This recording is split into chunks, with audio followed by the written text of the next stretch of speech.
సినిమాలు చెప్పు ప్లీజ్. నీ ముట్టి గాలి. హాయ్ ఫ్రెండ్స్, ఈరోజు మనం సోపత్తుడు మూవీ రివ్యూ గురించి మాట్లాడుకుందాం ఫ్రెండ్స్. ఈ మూవీ ఈటీవీ లైవ్లో స్ట్రీమ్ అవుతుంది. సుమారు 1:30 నిడుగుతూ ఉంది.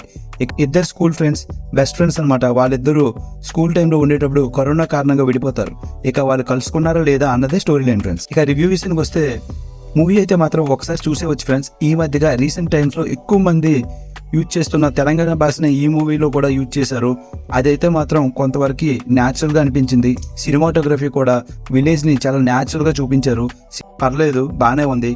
మ్యూజిక్ కూడా చాలా వరకు మన మనసుని హత్తుకునేటట్లుగానే ఉంది. కొన్ని సీన్స్ అయితే మాత్రం నిజంగా మీ స్కూల్ డేస్లో ఫ్రెండ్స్ని మనల్ని మరలా గుర్తు చేసేటట్లుగా ఉన్నాయి. లాస్ట్ 30 minutes ఒక మంచి డ్రామాతో మూవీని ఎండ్ చేశారు అని చెప్పుకోవచ్చు. మూవీలో నటించిన మెయిన్ క్యారెక్టర్స్ అయితే మాత్రం చాలా బాగా యాక్ట్ చేశారు. నిజంగా న్యాచురల్ యాక్టింగ్ పండింది అని చెప్పుకోవచ్చు. నెగిటివ్స్ విషయానికి వస్తే మూవీ అంటే కొంచెం తక్కువగా ఉండటం వల్ల పెద్ద నెగిటివ్స్ ఏం అనిపించలేదు. కమర్షియల్ ఎలిమెంట్స్ లేకపోవడం, చిన్నపిల్లలు ఎంత చేశారా అనే ఫీలింగ్ కూడా కలిగిస్తాయి. ఇది డీసెంట్ ఫిల్మ్. దీన్ని ఓవరాల్ గా ఒకసారి చూసేవచ్చు. ఒక మంచి ఫీల్ గుడ్ మూవీని చూసామో అనే ఫీలింగ్ కూడా కలుగుతుంది. ఈ మూవీ నేను ఇచ్చే రేటింగ్ 3.25 out of 5 ఫ్రెండ్స్. మీరు కనుక ఇప్పటివరకు మన ఛానల్ని సబ్స్క్రైబ్ చేసుకోకపోతే సబ్స్క్రైబ్ చేసుకోండి. Thank you friends. మరిన్ని వీడియోస్ కోసం మళ్ళీ కలుద్దాం. బాయ్.